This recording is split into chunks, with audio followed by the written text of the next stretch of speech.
우리 앞 시간에 하던 지금 이렇게 기출 문제 푸는 거 두 개만 또 풀어보고 또 이 다음 거 나갈게요.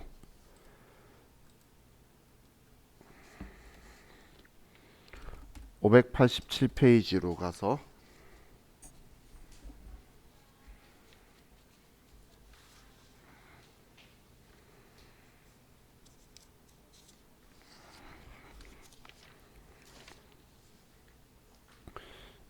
회사는 281번.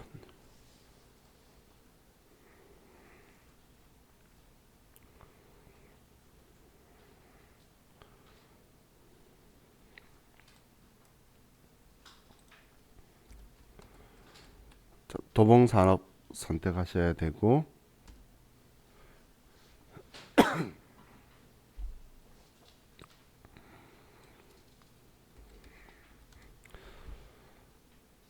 자,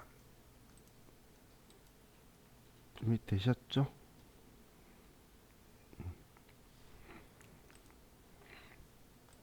자, 1번 문제 볼게요. 자, 다음은 생산직 직원 신나라 씨와 생계를 같이 하고 있는 부양가족에 대한 자료이다.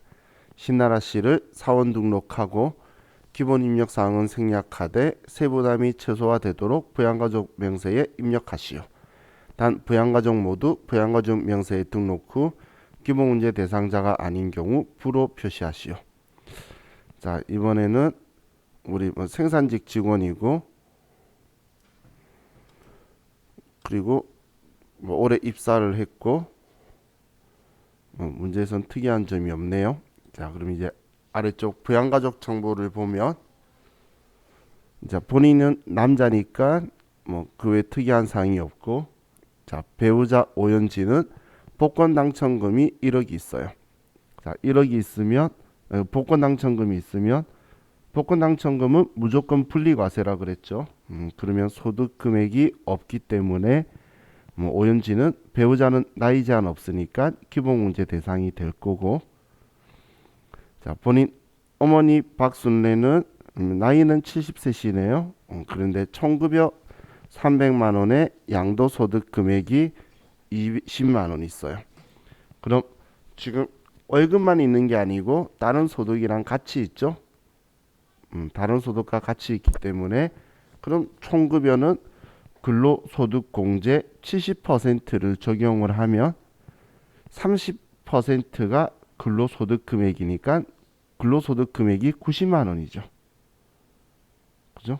근로소득 금액이 90만 원이고 양도소득 금액이 20만 원이면 우리 총 소득 금액은 110만 원이 되죠.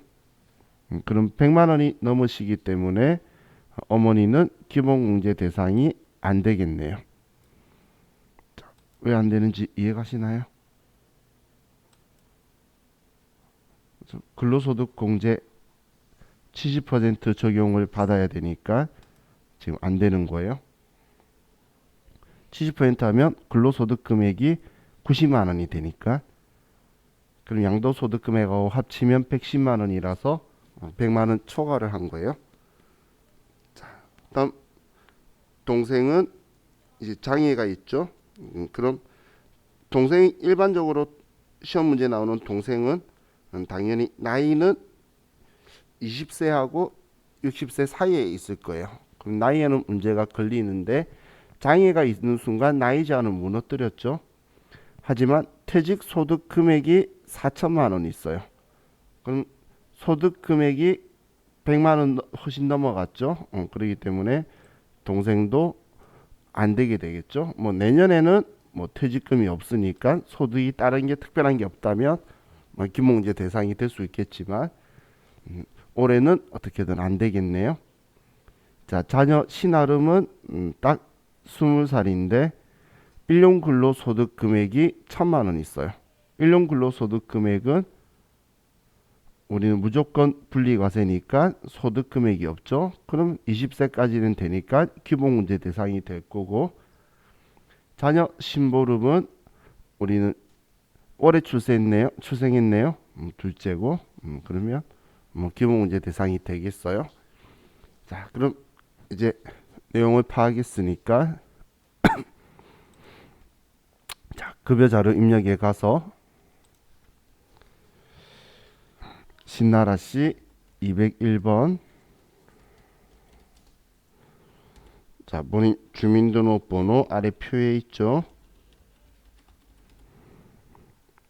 입사는 2020년 8월 1일에 했고 뭐 다른 정보는 없고 생산직이다까지만 있으니까 여기까지만 체크해 놓고,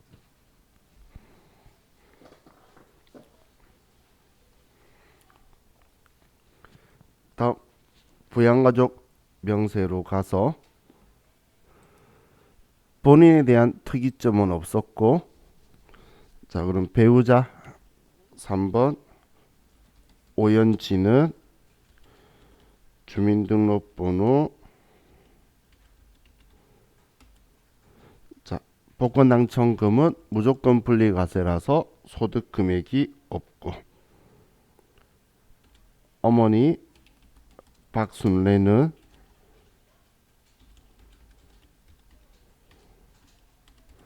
자 나이는 70세가 넘으셨는데 소득 금액이 100만 원이 넘으셨기 때문에 기본공제 대상이 안 되시고, 다음 동생 형제 자매 6번. 자 신기해.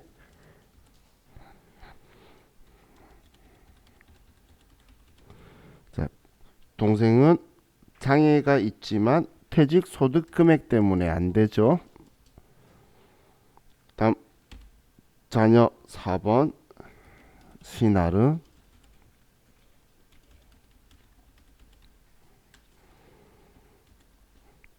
자, 신아름은 1년 근로소득만 있기 때문에 소득 금액이 없게 되고,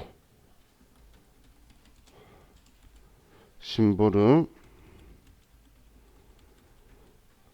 자, 올해 태어났고 둘째이기 때문에 출산 입양에 둘째라고 써줘야 50만 원의 세액공제가 적용이 될 거예요.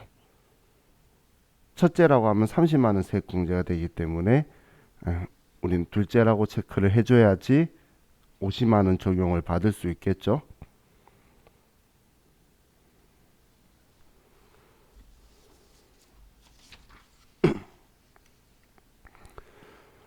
자 이렇게 하면 자, 이번 문제도 끝이 났고, 자 다음 614페이지로 가서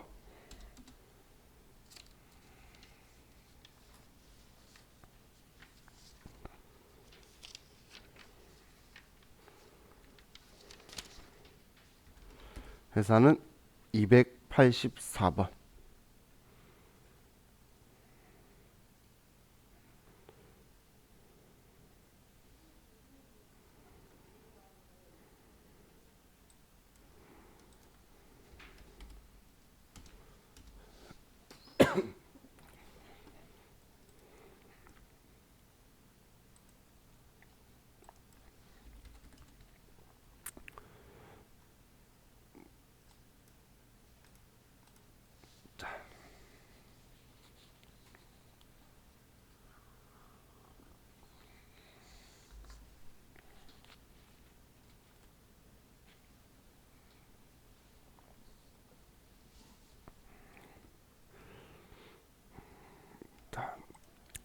문제 볼게요. 다음 자료 보고 내국인이며 거주자인 사무직 사원 김미소, 또 이번에도 여성 근로자네요. 자 올해 입사했고 국내 근무했고 자 김미소의 부양가족을 모두 부양가족 명세에 등록 후 세분화 및 최소화되도록 공제 여부를 입력하시오. 단 기본공제 대상자가 아닌 경우 기본공제 여부에 불호 표시할 것. 자 그럼 본인은 여성 근로자인데 연간 총급여액이 3,850만 원이다라고 하면 부녀자 공제 대상이 되겠죠. 왜냐면 바로 아래 이름 좋은 사람이 있네. 자, 배우자가 있으니까 그럼 우리는 종합소득금액 3천만 원 이하 여성 근로자로서 배우자가 있기 때문에 부녀자 공제가 되겠죠. 자, 그럼 이제 본인 거는 그 말고는 부녀자 공제 말고는 특이 사항이 없고, 자, 배우자 박재민은 동거를 하고 있는데 사업소득 금액이 300만 원이에요. 그럼 사업소득 금액이 300이니까 100만 원 넘어갔죠. 그래서 기본공제 대상이 안 될 거예요. 자, 아버지하고 어머니는 볼 것 없죠. 동거 여부가 전부 다 영국이 살아요. 그렇기 때문에 우리 부모님은 뭐 소득이 없어도 안 되고 복권당첨 소득도 소득 금액이 없는 것이만 영국 거주 때문에 다 안 되는 거고, 자, 박예슬은 자녀는 뭐 미국 유학 중이라도 상관이 없죠. 뭐 17살이니까 규모문제 대상이 될 거고, 박오식은 아들은 우리 소득 없기 때문에 11살이니까 규모문제 대상이 될 거고, 언니는 퇴직 소득 금액이 100만 원인데 소득에는 문제가 없지만 나이가 74년생이면 나이가 몇 살이죠? 46이죠. 그래서 안 되네요. 그죠? 자, 그럼 4명만 되고 3명은 안 되고, 하지만 전부 다 입력을 하는 거예요. 자, 아니구나. 3명만 되구나. 자, 이것도 나이 때문에 안 된다고 했죠. 근데 나이는 사실 시험 때는 나이 신경 쓰지 마세요. 소득 금액에는 문제 없네라고 생각하고 입력하면 나이 때문에 자동으로 부라고 들어오죠. 그죠? 자, 그럼 사원 등록에 가서, 자, 아래에 코드번호 105번에 김미소,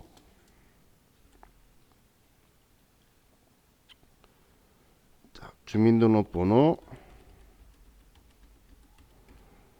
입사는 2020년 6월 1일 날, 그 외 여기에 입력할 특이사항은 없고, 자, 부양가족 명세로 가서 본인은 부녀자 공제 대상이고, 다음 3번 배우자 박재민은 70042014345667 사업소득 금액이 300만 원. 자, 김미소 마음이 아프겠다, 그죠? 남편이 1년 동안 사업소득 금액이 300만 원이면 좀 마음이 안 좋을 것 같아요. 자, 다음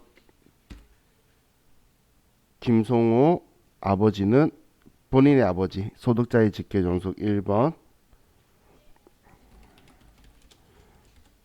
김송호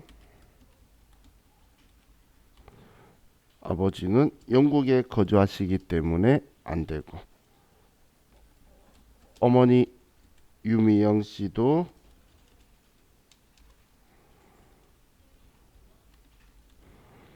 영국의 아버지와 함께 있기 때문에 안 되고, 4번 직계비소 딸 박예슬,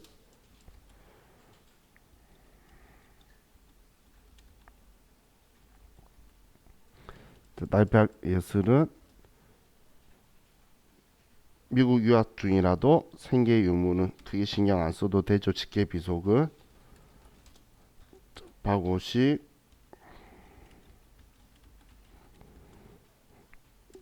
문제 없고, 형제자매 김미정, 언니는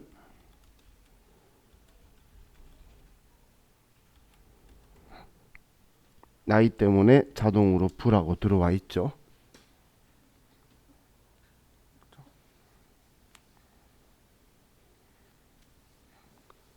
이렇게 하면, 자, 이번 문제도 끝났어요. 그렇게 어제 생각했던 것보다는 뭐 그렇게 어렵고 그렇지 않죠. 그죠? 자, 그럼 이제 다시 이제 우리 교재 486페이지로 와서 486페이지. 자, 이제 급여 자료 입력을 볼게요.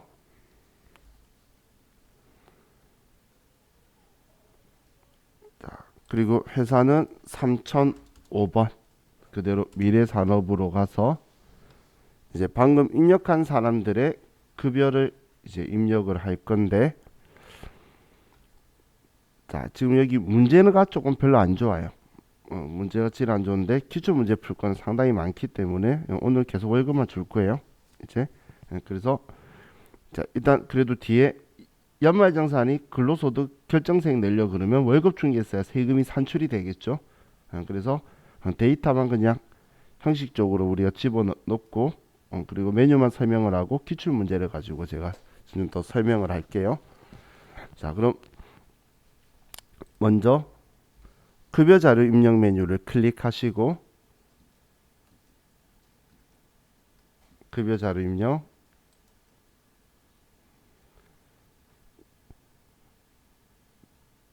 자, 그럼 급여 자료 입력 메뉴에서 그냥 다른 거 말고 1월부터 1 엔터 01을 돼야 돼요. 그리고 31일이라고 치면 지금 왼쪽에 4명이 다 나오나요? 4명이 다 나왔나요?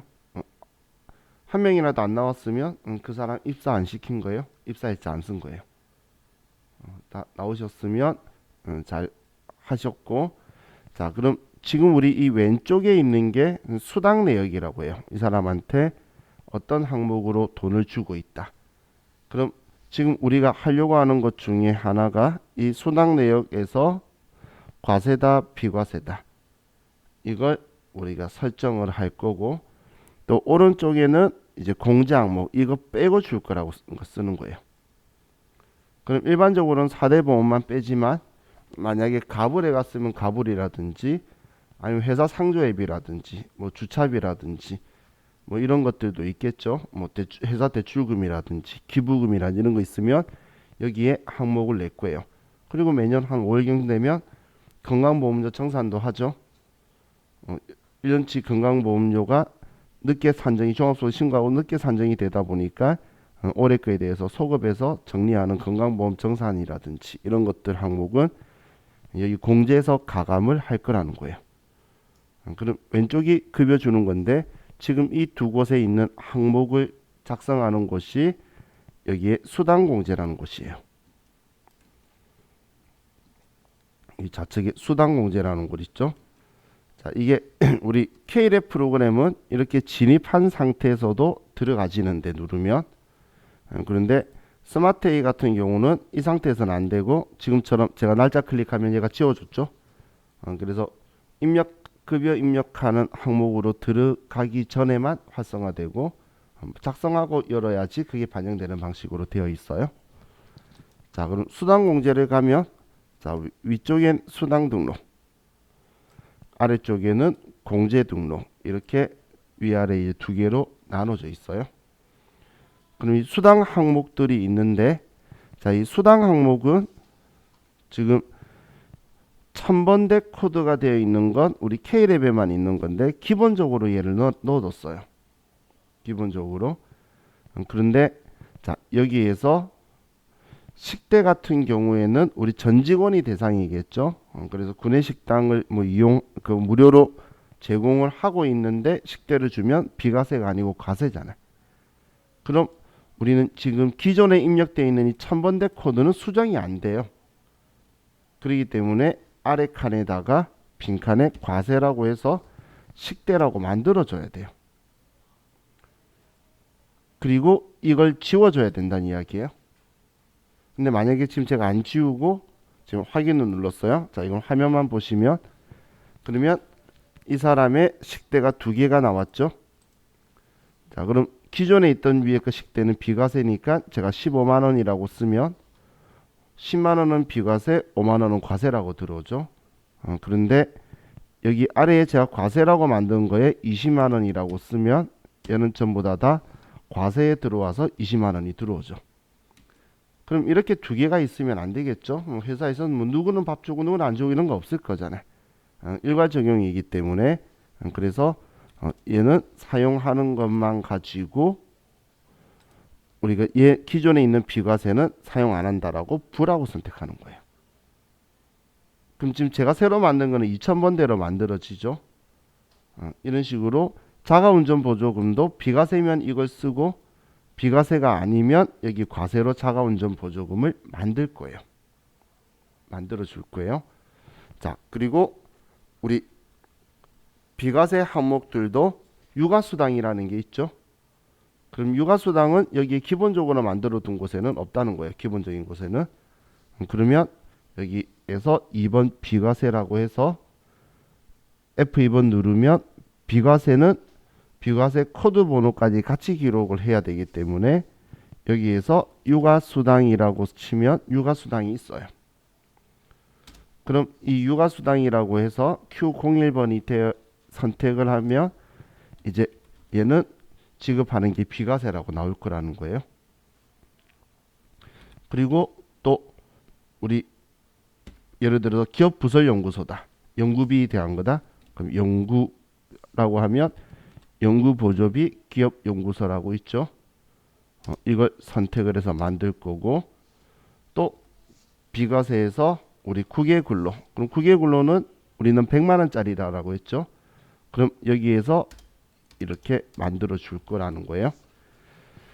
자, 그럼 지금 여기에 비과세가 있는 거에서 자, 특이한 애가 얘 둘이에요. 둘이가 있는데 자, 이 야간 근로수당하고 그리고 국외 근로수당은 이거는 자, 여러분들이 일반 사무직인데도 야간 근로수당을 받을 수도 있겠죠. 그죠? 그럼 여러분들은 생산직이 아니기 때문에 비과세 대상이 될 수가 없어요. 그럼 여러분은 과세 대상이고 생산직 직원은 비과세 대상인데 그럼 급여명세서에 과세 비과세 두 개 만드느냐? 그게 아니라는 거예요. 그냥 이 비과세를 쓰면 우리가 이 앞에 사원 등록에서 연장근로 비과세 체크하는 거 있죠. 자, 우리 이 앞에 김상곤 씨는 야간근로 비과세 대상 아니었죠. 그래서 여기에 100만 원이라고 쓰면 과세로 들어오는데 찰스는 비과세 해보자라고 했죠. 그럼 찰스 클릭해서 야간 근로수당 쓰면은 얘는 비과세로 들어온다는 거예요. 그럼 이거에 대해서 우리가 써주는 게 사원 등록에서 국외 근로하고 생산직 비과세는 여기에서 선택하니까 그러면 지금 여러분들이 급여자료 입력해서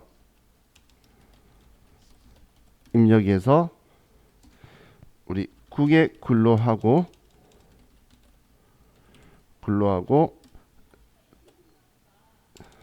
연장 근로 비과세는 얘는 우리 급여 자료 입력에는 비과세를 사용을 하고 이거에 대한 비과세 적용 여부는 사원 등록에서 설정하는 거예요.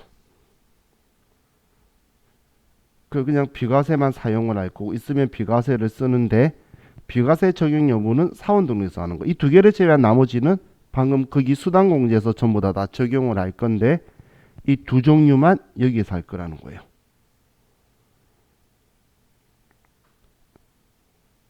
국외 근로수당도 대사관이나 임원들은 비과세 적용이 안 돼요.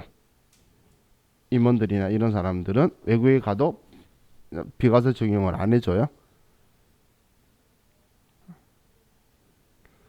자, 비과세가 너무 좋은 건 아니에요. 저는 우스갯소리로 똑같은 직급에서 받는다면 비과세 적용 받는 게 맞는데 비과세 적용 안 해준다고 임원 되기 싫다 이런 생각하시면 안 되죠. 월급이 다르잖아. 세금 많이 받고 세금 내는 게 최고예요. 그죠?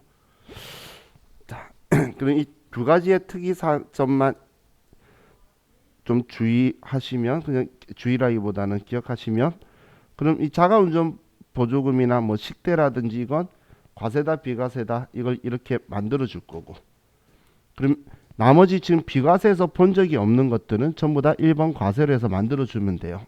같은 수당을 다 줄 수도 있겠죠. 뭐 자격수당 품위 유지비 막 이런 식으로 회사마다 뭐 많은 거 주는 거는 우리가 비과세에서 이야기하거나 본 적이 없는 거는 전부 다 비과세가 아니고 과세니까 그냥 과세라고 해서 써주면 돼요. 그럼 비과세는 오른쪽에 코드 번호가 있게 써야 되는데 꼭 유가수당이라고 해서 급여명세서에 유가수당이라고 쓰진 않겠죠.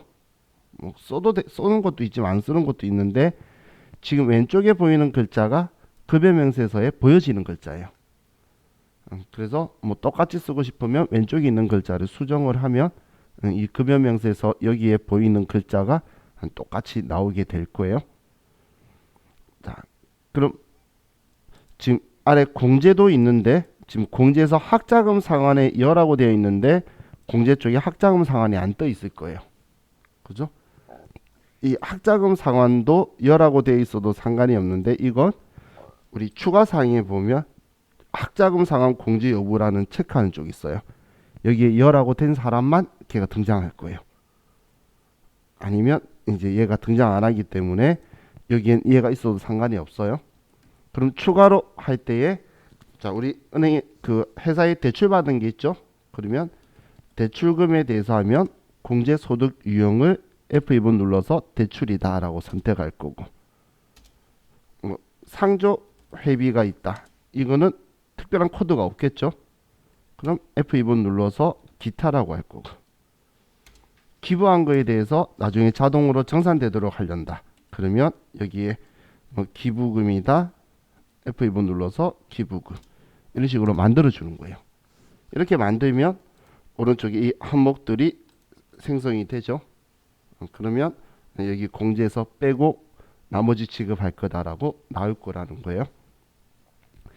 자, 저방 손댄 거 지울 거예요.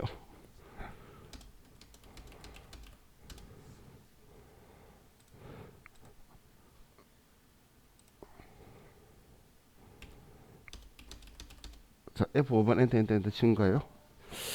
자, 그럼 자 여기에서 자 지금 문제에서는 크게 상관이 없는데 보면 기본급, 자가운전 보조금, 연장 야간 근로, 상여금, 지역수당, 식대, 월차수당이 문제가 질이 안 좋다는 게 딱 여기 있는 것도 전부 다예요.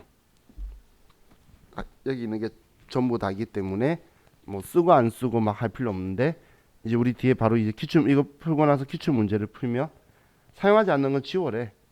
그러면 이제 집중력에 막 되게 그 난 테스트하는 것처럼 어느 거 썼고 안 썼고 막 이런 걸 따지게 돼요. 그럼 귀찮죠.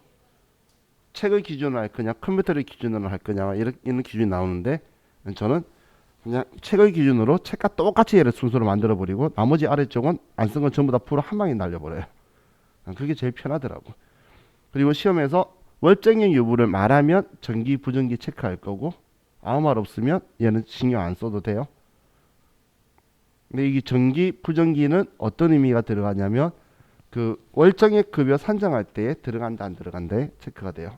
뭐 연장 근로수당은 정기적으로 주는 게 아니죠. 근무할 때만 주는 거니까 부정기일 건데 뭐 예를 들면 식대 같은 경우는 뭐 정기적으로 나가는 게 가능성이 높겠죠. 뭐 이런 식인 거예요. 자, 그럼 우리 문제를 가지고 보면 자, 이 순서대로 기본급, 자가운전보조금, 연장근로, 상여금 자, 이 순서대로 좀 써볼게요. 순서대로 쓰면 입력할 때가 편해요. 그냥 쭈루룩 쓰면 되니까 빈칸은 비워놓고 쓰면 되니까 그럼 기본급 옆이 자가운전보조금이죠.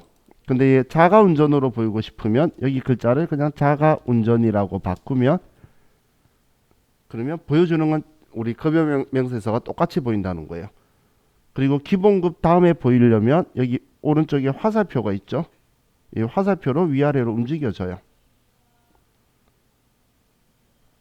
그럼 자가운전이 되고 다음 야간 근로수당을 연장 야간 근로라고 썼네요. 그리고 얘가 세 번째고 다음 상여금이라고 되어 있네요. 그럼 상여금 다음 직책수당 그리고 식대 월차수당 그리고 얘네들이 과세 비과세 안 적어 놓고 왼쪽 페이지에 보시면 뭐 비과세 요건을 충족한다 가정한다 이런 시원찮게 표현되어 있는데 그냥 비과세라고 다 했다라고 보고 얘 입력하는 것만 여기서는 보고 문제 가지고 얘네들 설정하는 것들 볼게요. 자, 그리고 우리 문제 보면 건강보험이 위에 있죠. 자, 얘는 시험 때는 손대지 마세요. 건강보험 위로 옮기시면 입력하실 때 훨씬 편하실 거예요.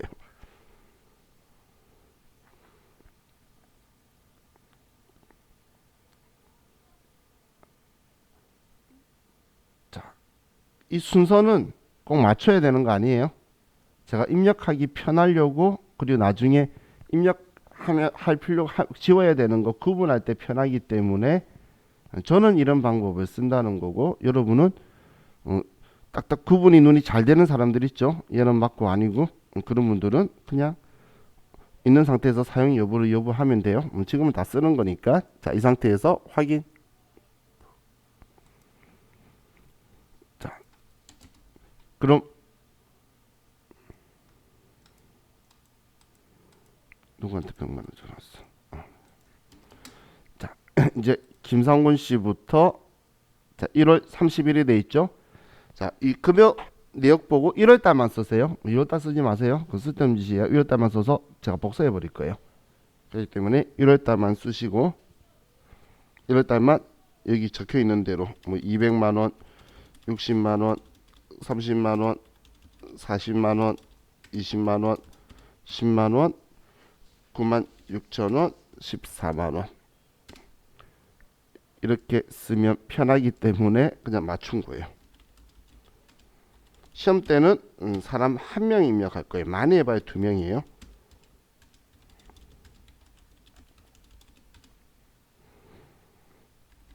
자, 이렇게 해서 자, 이 사람들을 4명을 다 입력을 해보세요.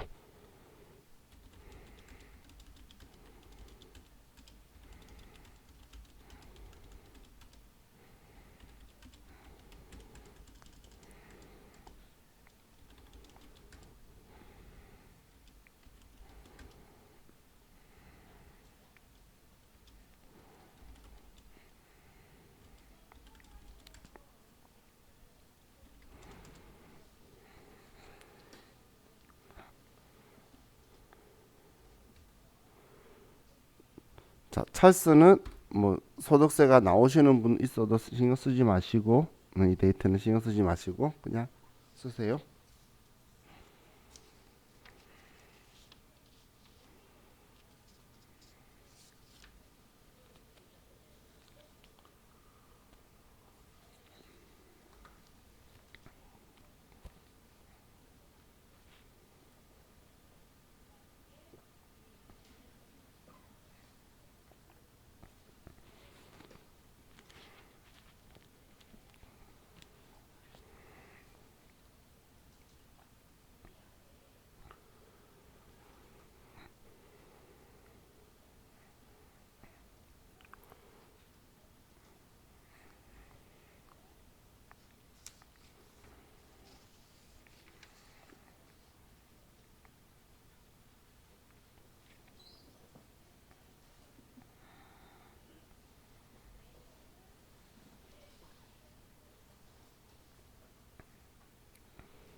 시험 때는 한 달만 쓸 거예요.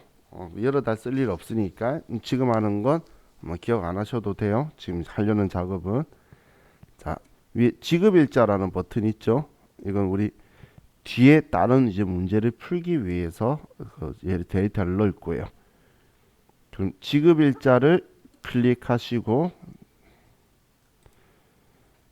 자, 여기 클릭하시고 나서 그리고 여기 아래에 다중복사라고 있죠.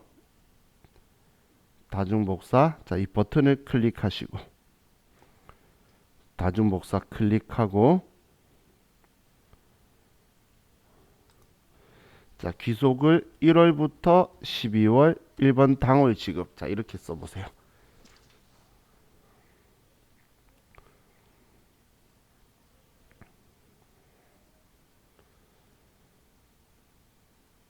자, 이렇게 하셨나요?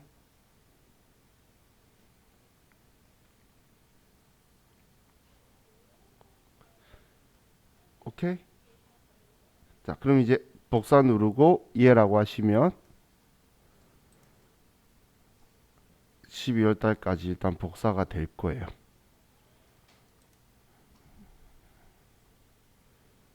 우리 다음 달로 넘기면 전달 거 복사되고 이렇게 해서 한 달씩 하는데 그건 쓸데없이 시간 낭비이기 때문에 그냥 복사해 버린 거예요. 자, 그럼 이제 우리 다음 페이지 넘기면 지금 방금 입력한 문제 보면 4월, 7월, 12월이 빠져 있어요. 4월, 7월, 12월이 빠져 있는데 근데 그냥 4월, 7월, 12월에 내역이 조금 틀려요. 근데 신경 쓰지 말고 우리 이것만 쓸게요. 김상곤 씨의 상여금 이거, 그리고 장정민 씨 상여금, 남춘기 씨 상여금, 그리고 찰스 상여금, 이것만 지금 입력을 할게요. 4월 달만, 7월, 12월 말고 4월 달만 이 세 개만 입력, 네 개만 상여금 입력하면 시간 얼마 안 걸리겠죠? 그죠? 자, 그럼 4월 달로 가서 이거 4월 달로 가서 이 사람들 상여금만 쓰자는 거예요. 200만 원, 장종민 180만 원, 남충길 160만 원, 찰스 140만 원. 자, 이렇게 4명의 상여금만 써보세요.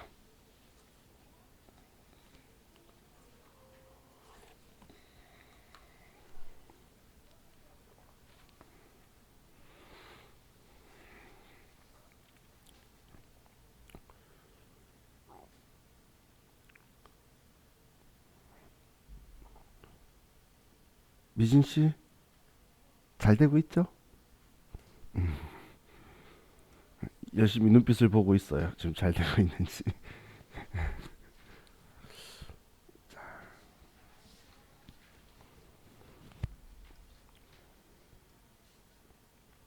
자, 다 되셨나요? 자, 되었으면 자, 지금 제가 복사하고 하는 행동은 시험 문제 내용 아니니까 지금 우리가 이담도 작업을 하려고 내일 하기 위해서 지금 데이터 만들어 놓는 거예요. 이걸 해야지 되거든. 그래서 다시 이거 지급일자, 다시 지급일자로 가서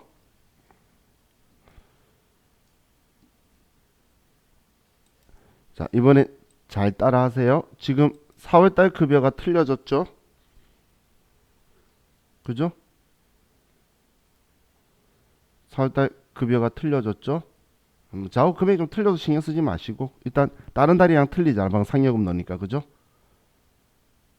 그럼 여기에서 4월달에 클릭되어 있는 상태에서 이번에는 그냥 복사 얘를 클릭할 거예요. 그냥 복사. 그리고 나서 여기에 7월, 그리고 날짜는 7월 31일, 7월 하고 7월 31일 이렇게 쓰시고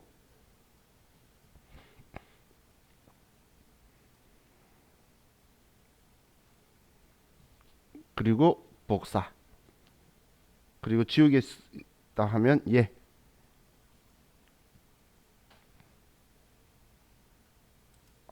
하면 똑같이 7월 달이 금액이 바뀌었죠.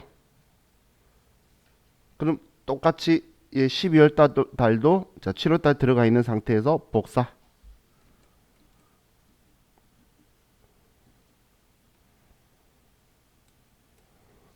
12월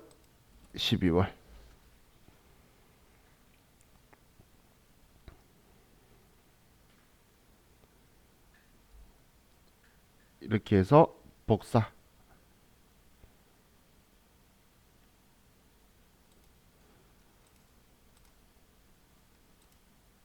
이렇게 하면 일단 12달 동안 자 우리가 지금 월급 입력한 거는 전부 다 들어와 있어요. 자, 이건 그냥 데이터만 채운 거예요. 왜냐하면 지금 내일 연말정산 할 때에 이 사람들을 지금 급여 내역이 있어야 산출세액 계산하기 위해서 지금 이 사람이 총 급여가 있어야 이제 방금 우리가 기본 공제한 거랑 이게 금액이 들어오기 시작하죠. 그죠? 그럼 이 사람들 월급이 있어야지 이제 이 사람들의 세금을 정리할 수 있기 때문에 지금 월급 집어넣은 거다라고만 생각하시고 좌우 같이 급여 자료 입력은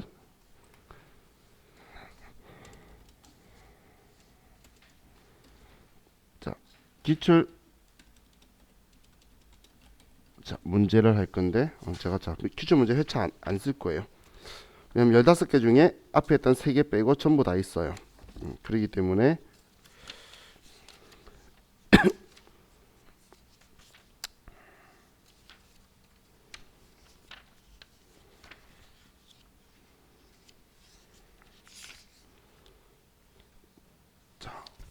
우리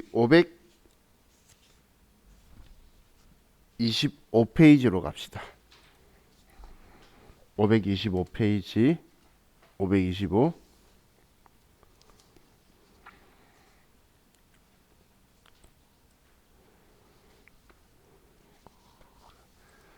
그리고 회사는 275번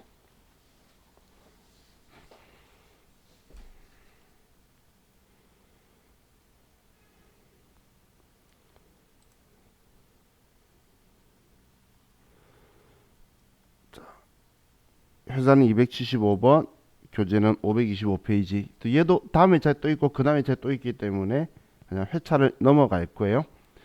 자 그럼 문제 보면 자 다음 자료 이용하여 사원 김왕국 씨의 필요한 수당 등록과 7월분 급여 자료 입력을 하고 원천징수 이행사항 신고서를 작성하시오. 이번에 급여 자료 입력 원천징수 이행사항 신고서 작성. 자 원천징수 이행사항 신고서는 쉬워요. 급여 자료 입력하고 열면 자동으로 불러와져요.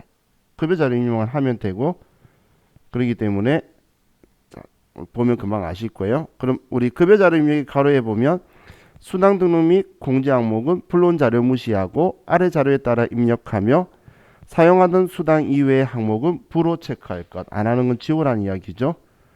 그리고 급여 지급일은 매월 말일이며 전월 미환급세액이 21만 원 있다. 원진수 이행사항 신고할 때에 우리 전월 미환급세액이 있으면 이제 그거에 대해서 이제 올해 낼 거를 빼고 차감해 가는 방식으로 될 거예요. 환급은 내가 돌려받을 게 있었다는 이야기죠.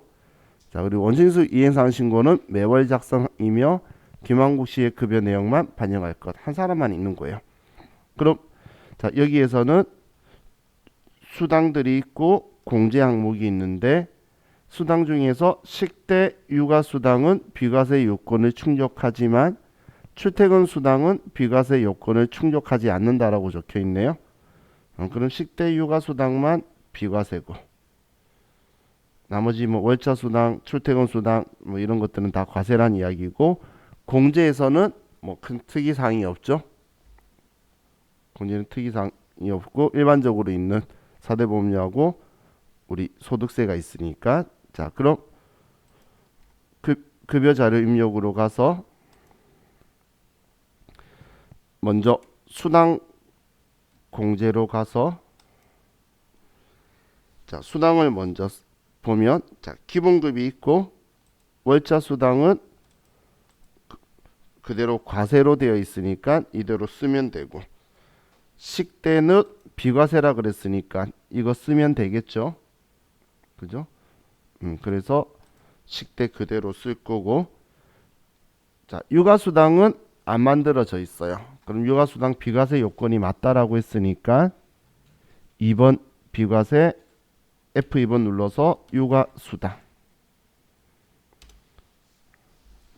이렇게 해서 저는 식대 아래쪽에 얘를 또 놔두고 다음 출퇴근 수당이 있죠. 출퇴근 수당은 과세 대상이니까 자 아래에 빈칸에 1번 과세 출퇴근 수당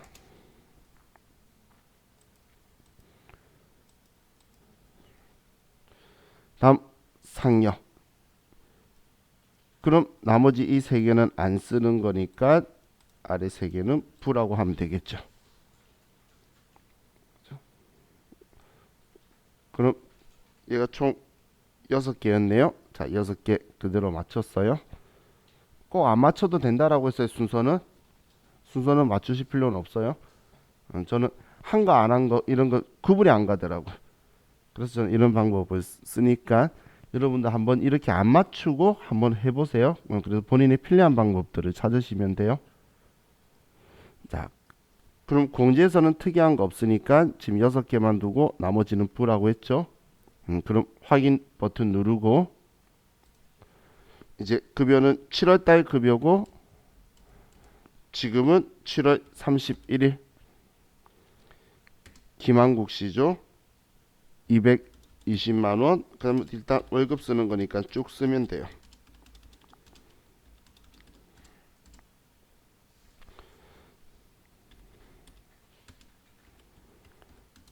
자, 그리고 장기 요양 보험료라든지 고용 보험료라든지 소득세나 지방 소득세가 문제하고 틀리게 이렇게 나오게 되면 그러면 문제하고 똑같이 맞추시는 거예요.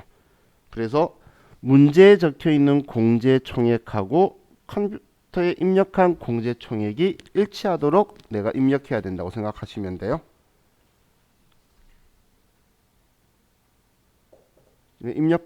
일치하면 내가 잘 입력을 한 거죠.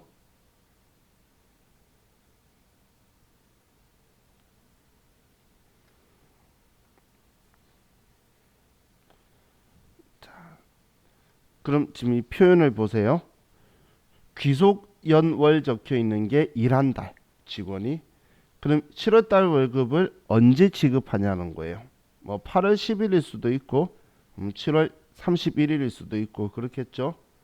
그래서 귀속이 7월이고 지급이 7월인 거예요. 우리 뭐 다음 달 초에 주는 회사도 있긴 하죠. 뭐 5일이나 10일 날. 제가 제일 애매한 회사가 15일 날 주는 회사예요. 그럼 다녀야 돼 말아야 돼. 다음 달 20일 날 주는 회사는 제가 다니지 말라 그랬죠 전에. 그죠? 이번 달 20일은 말이 되지만 다음 달 20일은 말이 안 된다라고 했어요. 자, 그럼 원청인수 이제 이행사항 신고소로 가서 자, 그럼 귀속 기간이 매월 신고니까 7월부터 7월 지급이 방금 7월 31일이었으니까 7월부터 7월 엔터 치면 방금 제가 급여 자료 입력만 잘 입력하면 자동 들어올 거라 그랬잖아요. 그죠? 어차피 내 총급여에다가 소득세 문제 있는 그 소득세가 들어와 있어요. 자, 그럼 여기에서 자 여러분이 기억하셔야 될 위치가 두 개가 있어요. 하나는 여기 전월 미환급세. 하나는 만약에 미환급세액을 환급 신청하겠다면 여기 환급 신청한 적은 없지만 한다 그러면 여기에다 써줄 거예요. 그럼 중도퇴사자 정산이라든지 하게 되면 직원들한테 우리 회사가 먼저 돈 주고 우리가 환급 받거나 아니면 내 거에서 빼거나 이런 방식인데 지금 문제는 21만 원이 전월 미환급세액이 있다라고 적혀 있죠. 그럼 여기에 21만 원이다라고 써주면 되는 거예요. 자, 여기 그냥 쓸 거기 때문에 마치 부가세 신고서에 제가 21번 칸 예전신고 미환급세액 21번 기억하라는 것처럼 왼쪽에 전월 미환급세액은 왼쪽 12번에 아래쪽에 있는 거 이 위치를 기억하세요. 알려주면 쓰면 돼요. 그럼 지금 21만 1만 원이 미환급돼서 받을 건데 이번에 이 금액 납부해야 되니까 이 금액 빼서 12만 9,860원이 이제 또 남았다는 거예요. 돌려받을 게. 근데 이걸 환급 신청하고 싶다면 여기에 금액 쓰는 거예요. 만약 환급 신청한다면 12만 9,860원 되면 이 다음 달에는 미환급세액이 없겠죠. 근데 안 하면 또 이 다음 달에 이제 이 금액이 이제 차월 2월 다음 달로 넘기는 미환급세액이 될 거라는 거예요. 정말 별거 없죠. 이 두 개만 기억하시면 돼요. 그리고 창 닫으면서 저장하면 끝이에요. 저장하면 원천징수 이행사항 신고서까지 같이 작성이 된 거예요. 그럼 문제에서 왜 매월 작성한다라는 표현을 하냐면 그것 때문에 신경 쓰실까봐 자 보면 자 우리는 원천인수 이행상 신고서는 원칙적으로는 매달 7월달 거면 다음 달 10일, 8월 10일까지 원천인수 이행상 신고를 하는 거예요. 일반적인 회사는. 그런데 상근 직원이 20인 이하라면 단기 신고가 돼요. 6개월치를 한 번 해서 7월 10일까지 또 6개월치에서 1월 10일까지 해도 돼요. 그래서 반기 신고 대상자 아니다라고 한 건 그냥 이렇게 그걸로 해서 자동 체크되어 있을 거니까 기간은 1월부터 6월, 7월부터 12월 이런 해서 아니라는 거예요. 그래서 그런 표현되어 있는 거니까 크게 신경 쓰지 마세요. 나중에 여러분 회사 거래처가 반기 신고 이야기하면 하지 말라 그러세요. 지금까지 100이면 100, 그 돈이 목돈 돼가지고 못 내가지고 통장 압류돼서 기장료도 안 줘요. 못 줘요. 서로 껄끄러운 관계 되니까 반기 신고는 한다 그러면 하지 말라고 말려야 돼요. 자, 우리 이번 시간 여기까지 하고 쉬었다가 또 하도록 합시다. 쉬었다 할게요.